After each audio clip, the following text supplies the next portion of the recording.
Bombshell Durham Report is just another smoking gun to trip over in this all too familiar jog down corruption lane. Here's a lie, there's a lie, everywhere there's a lie, and the show starts now.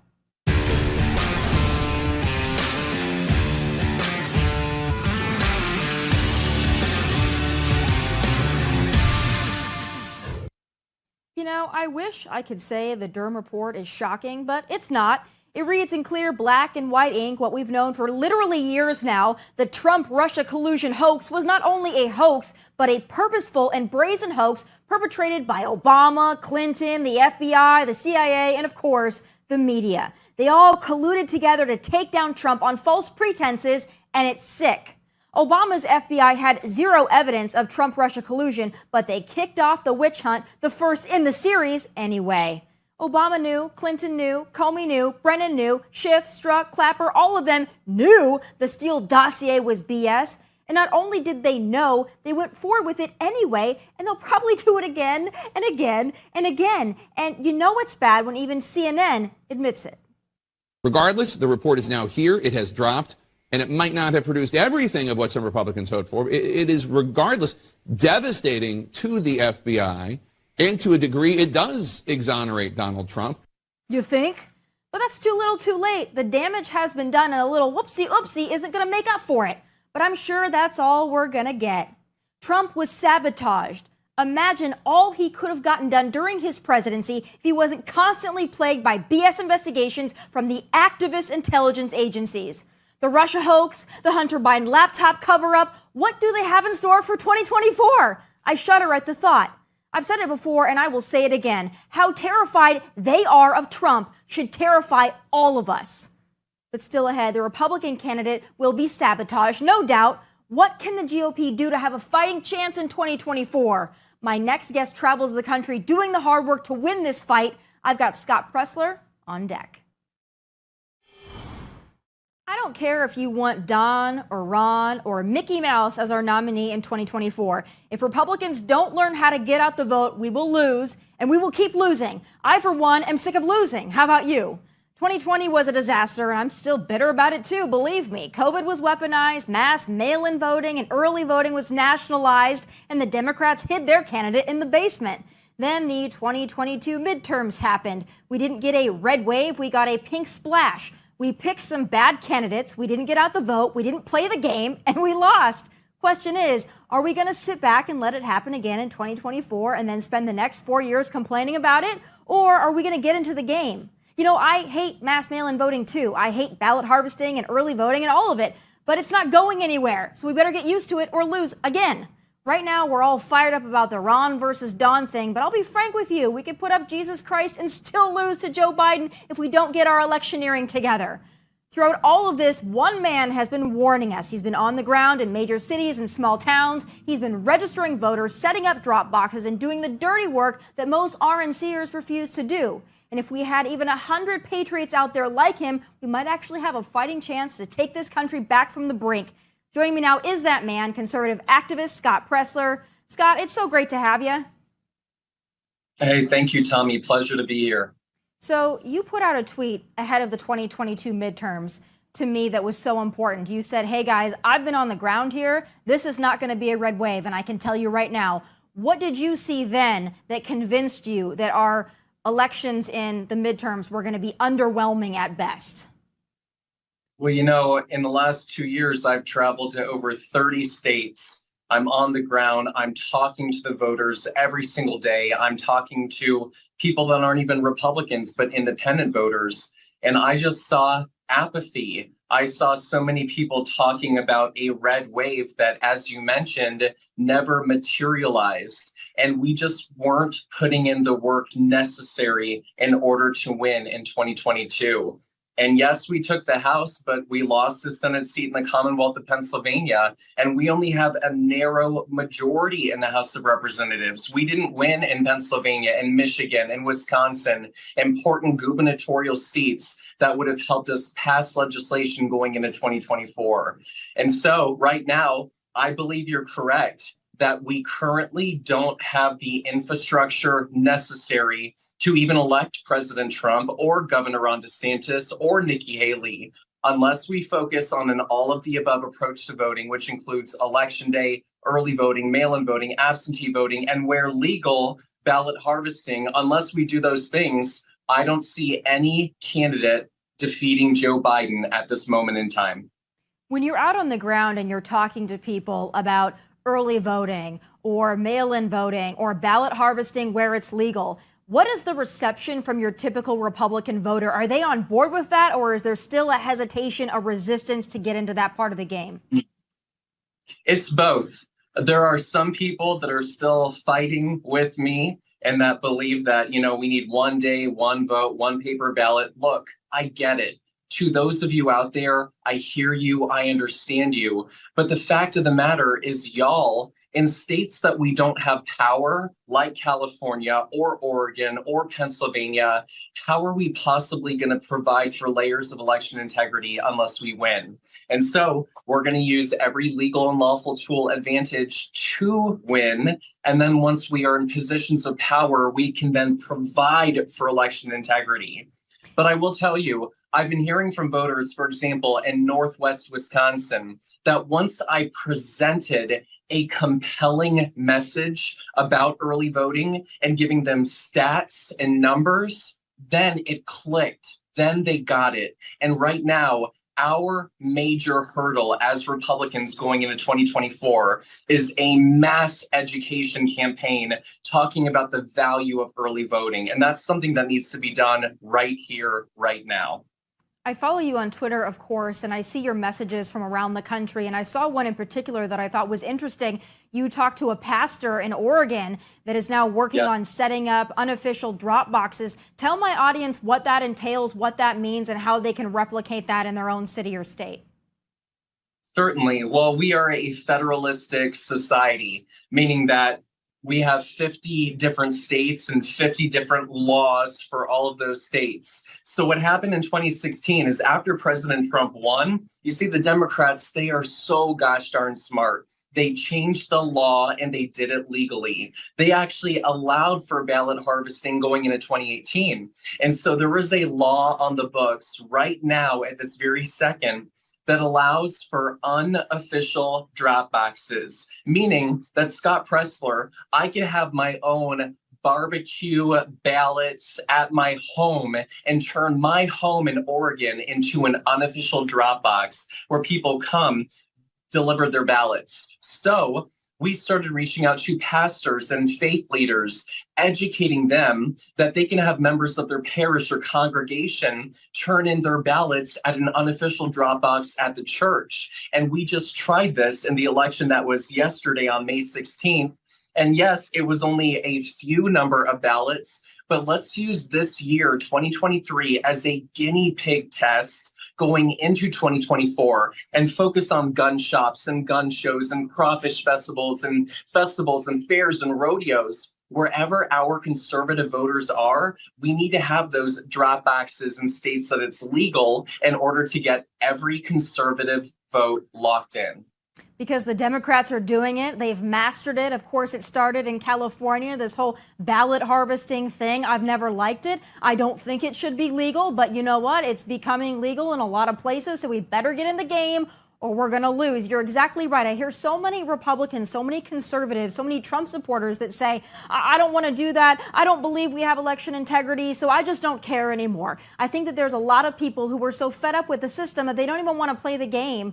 And that's only going to lead to us losing and never being able to correct anything, never being able to right the ship. If we don't win an election, we can't change anything. But I want to talk about, the big conversation nationally, of course, is going to be the GOP nomination. Donald Trump versus Ron DeSantis. When you're out on the ground, we know what the poll numbers say. When you're talking to Republicans, self-proclaimed conservatives, which way do you see them sitting? Is it towards Donald Trump, which the polls suggest, or are more people quiet Ron DeSantis voters and they don't want to be vocal about it? It's hard for me to answer. I want to preface this by saying that I'm not getting involved in the presidential primary. I think it's possible to acknowledge what President Trump has done for our country and also acknowledge what Governor DeSantis has done and say both men are good men that have contributed to our country in a positive fashion. That's number one. So I'm not getting involved. My message is we need to register voters, focus on early voting, build the infrastructure, and ultimately provide that whoever our nominee is, that person can ultimately win once they're the nominee. But I will tell you, there are a lot of diehard Trump supporters, and there are a lot of Floridians that love what Governor DeSantis has done. That's fine. My main message is, y'all, let's focus on saving the fight peacefully for the Democrats. Let's focus on how Joe Biden has been, with his policies, been destroying the progress that we made under the Trump administration. Let's save the fight for the Democrats. But I will say one thing, and I'm not endorsing this candidate, but I have loved what I've seen from Vivek Ramaswamy, because right now in South Shore, Chicago, members of the Black community, they are speaking out vehemently opposed to illegal immigration.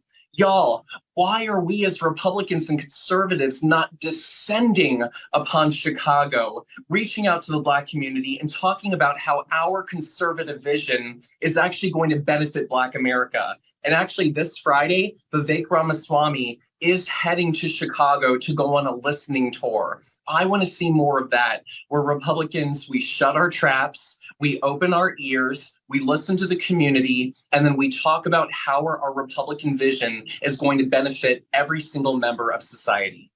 You're exactly right. I'm so glad that you brought that up. We need to show up in places that conservatives sometimes don't like to go, right? We think we're unwelcome places, so we just don't go. We don't spend enough time on college campuses. We don't spend enough time in inner cities. We don't spend enough time in urban areas, and we're going to continue to lose. It's not a lost cause. We can make voters that are not typically conservatives or Republicans, we can flip them because the facts are on our side, but we can't do that if we refuse to show up. There's another group I want to get your take on, and that is Gen Z millennials. We know that Biden has a stranglehold, especially on the Gen Z population. We know he's got TikTokers doing the work, getting people excited in that age bracket. What can Republicans do to be cool to Gen Z, or in what way can we reach them where they're at and send a message of capitalism, conservatism, freedom? How do we do it? What have you seen, and what can we do better?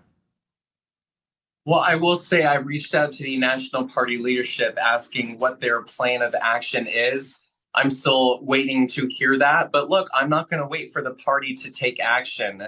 I've already tweeted out, if you are a Gen Z conservative and you are impassioned and want to take action, reach out to me. And so I've been on the phone almost every single day with Gen Z conservatives across the country. And first, just asking them, what do they care about? Because ultimately, I have to be able to craft policy or craft legislation that is going to appeal to the Gen Zs. They want individual liberty and freedom. They don't want big government censorship that they have to worry about what they're going to write in a college paper or what they can say on social media without getting in trouble. And ultimately, these are people that want to be family.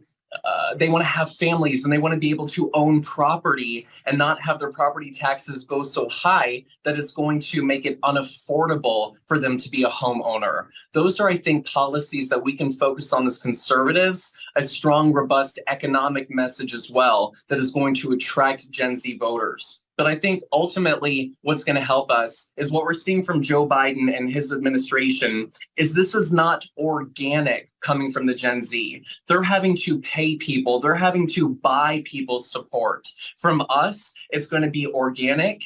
And to anybody listening at home right now, to Tomi Lahren and myself, if you're a Gen Z and you want to take action, please, my Twitter is @Scott Presler. I would love the opportunity to speak with you. You're right. We need to play the game on all fronts. We need to meet people where they are. We have to get out of our rut. We have to stop being so prudish with everything we talk about, discuss, places that we go, our strategy. We need to make it modern, and we need to have a fighting chance, because we cannot lose in 2024. All the hard work that you've put in, that I've put in, that President Trump put in, that Ron DeSantis put in, will be for nothing if we do not win in 2024. Also, I'm so happy that you talk about other issues besides just national races. These state and local races are still very important. State and local races, especially school board, city council, that impacts conservatives where they are, probably even more so than the policies made in Washington, D.C. So those races matter, and we need to just get in the game, and we need to have a fighting spirit. Scott, I really appreciate you for going out there and doing the hard work. You don't get enough appreciation for it. So please keep tweeting away. Let the rest of us know what we can do to help. And God bless your fight. I will, and if I may plug a super PAC that I just launched, Early Vote Action, earlyvoteaction.com. I'm focused on Arizona, Nevada, North Carolina, Pennsylvania, and Wisconsin. We win those 5, we win the White House in 2024. Would love everybody's help. And Tomi, thank you so much for the opportunity today. Absolutely, and that's fantastic. I think that's such a great strategy. We need to win those states, my goodness. Scott, be safe out there and keep up the great work. Thank you. Still ahead, she walked away from the Democrats and now she's going scorched earth on the whole party. Natalie Beisner is with me next. I spent the majority of the Trump administration hating that man. I couldn't tell you why I hated him exactly, but I could definitely tell you that I hated him. But as 2 weeks to slow the spread turned into 2 months and counting, I did start to have some questions. No one was talking about opening up again, getting people back to work. And then summer 2020, I was told, we were all told, both implicitly and also explicitly, that I could go out and riot or protest, but I still couldn't go to work.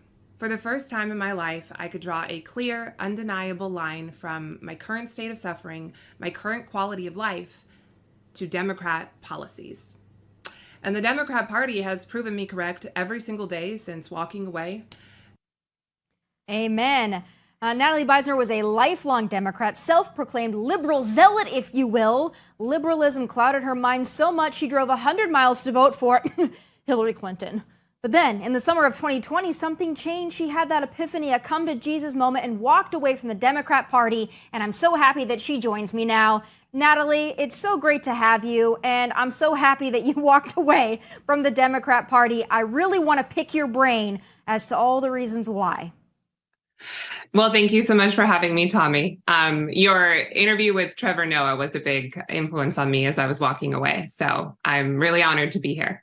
Oh, that's so kind of you. I really appreciate that. You know, walking away from the Democrat Party is something that we've seen from a lot of folks over the last several years. I think that 2020 really was a turning point for a lot of people, especially because of COVID. I lived in California at the time before moving to Tennessee, and I looked around at all these people who were basically afraid to go outside, and they were waiting for the government to tell them that they could breathe freely. And I thought that that would be more of a turning point for more people. Sadly, I was mistaken. But I want to talk about, you know, before you walked away. I want to talk about getting into the mind of a liberal, especially a liberal that is really a self-proclaimed zealot, as I said. You said in your video that you hated Donald Trump. You didn't quite know why you hated Donald Trump. Do you think that it was the media that had the biggest influence, your friends, your family? What was it that had that liberal message so ingrained in your mind? Well, I'm more convinced than ever, especially since making that video and having it get some attention online, both negative and positive. From the negative attention, I'm more convinced than ever that the left is a cult. And it was certainly the media. I think a lot of Americans are peripherally involved in politics, and it's hard to keep up with what is real news, what's fake news. And it's easy, especially in Southern California. I was an actress for a long time. It's easy to just believe the media, especially if you've never had any reason to not believe them. And then, of course, after I walked away, I realized how much I'd been lied to about Donald Trump. Seeing the full Charlottesville press conference was a big eye-opening moment for me.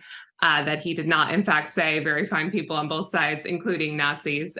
So it was the media and it was the people that were around me. And I just didn't question it. And I'm sorry I didn't question it sooner. Well, it's you and a lot of people, and unfortunately, a lot of people are still not questioning what they see and what they hear. I mean, the examples lately have been countless. I'm wondering, because now we have the Durham Report, that we know the whole Trump-Russia collusion thing was a lie. It was a hoax, no collusion, no obstruction, no quid pro quo. We know all of this was total BS. But back during that time, during the leading up to the 2016 election and through the entire Trump presidency, were you convinced that Trump was a Russian agent working on behalf of Putin? I'm embarrassed to say this, Tommy. I didn't even follow it at all. I didn't know. And so could I have told you, oh, sure he is. But I just, like I said, I knew he was bad. I saw the clips. I saw that he was brash, and just, I could not tell you why he was bad specifically. I couldn't tell you anything. Was he a Russian agent? And here's why. Obviously, I couldn't tell you that. No one can, because there is no evidence that he was. But it's just, I think it is just blinders on, and you believe what you want to believe. And it's easy to do right now as a leftist because you have Hollywood, you have all of the media. And even right now, I don't think that the news coming out about Trump right now, I don't think that it will change, unfortunately, a lot of people's opinions of him. It's so easy to stay with your blinders on.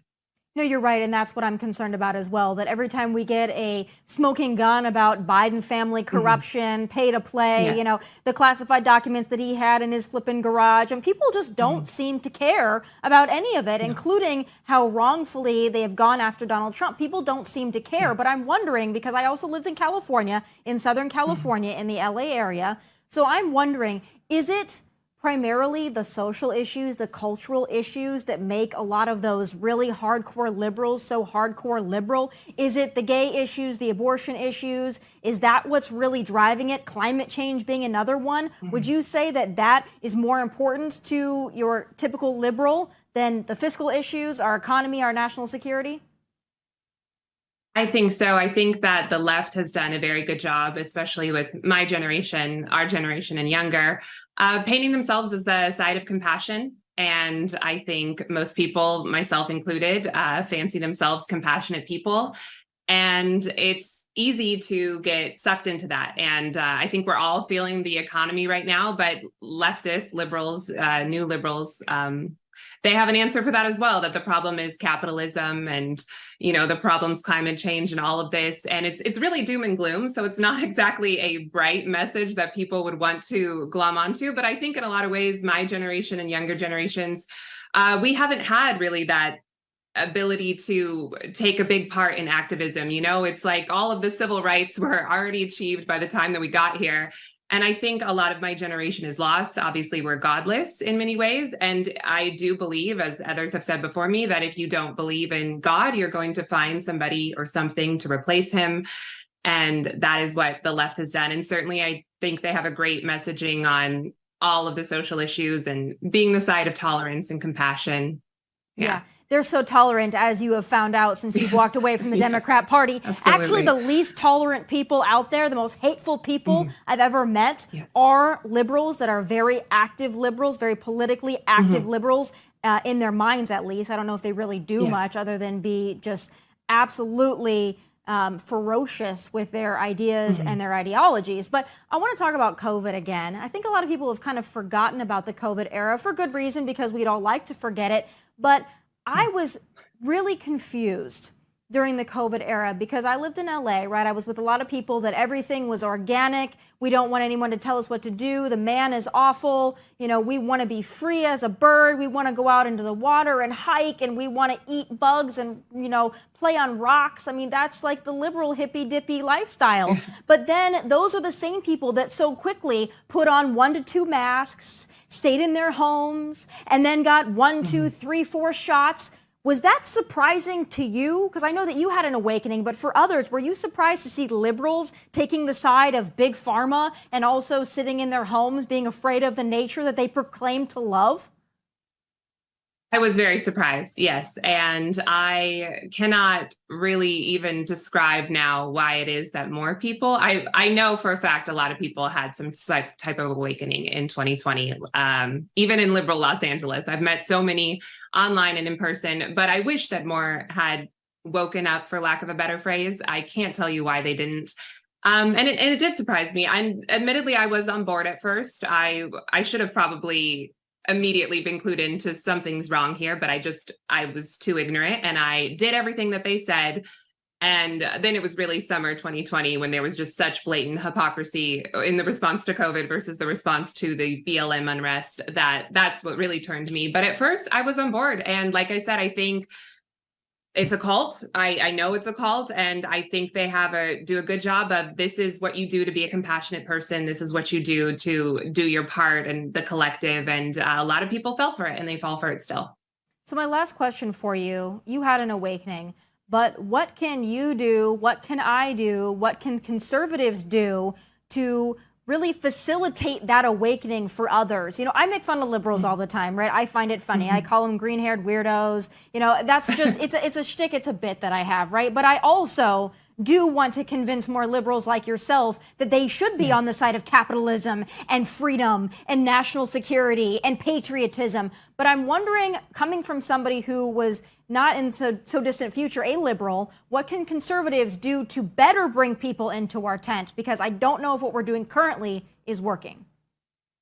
I would agree with you. That's a big question, obviously. I think continuing to speak common sense, that will always win out in the end. I do think that conservatives, Republicans have to get on board with really trying to reach Generation Z, especially more effectively. I think we saw that with the midterms. And again, that's a place where Democrats have us beat right now. And we need to focus on that. I really believe that we need to start creating more culture. And I admit that I'm part of the problem with that. You know, I love what I do. I think I have an effective voice, an effective message, an interesting story a lot of people can relate to. But a lot of times, self-included, conservatives are reacting to the insanity of the left, to the culture that they dictate. And there's very little of us creating our own culture, creating our own movies, our own parallel economy. You know, Rumble's great, all of that. But I think there's a big untapped market. And also liberals, especially young liberal women, young people in general, and I'm not happy to say this, they are very unhappy, more unhappy than ever before. So I don't think they're entrenched in this belief. I think it just has a hold on them right now. But there is a big opening for conservatives to come back, revitalize the American dream, and offer that to young people. And we just have to step in and do it. And I believe we can. I believe we can too, but it's going to be an uphill battle. We've got a lot of hearts and minds to change, and we've got a lot of fixing to do. But I agree with you. You know, we can't just sit back and talk about how ridiculous the left is. We have to show that freedom is always the side to be on.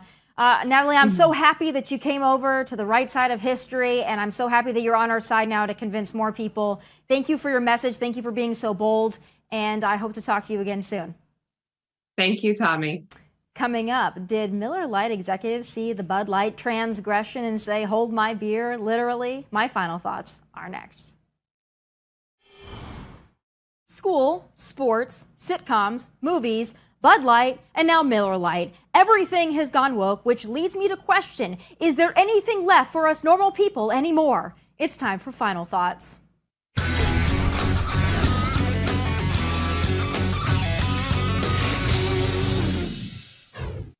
So now that conservatives and really just normal non-woke people in general have been screwed over by Bud Light, we have our eyes peeled for other brands who have decided to delve into liberal politics while happily running the risk of pissing off their actual customers.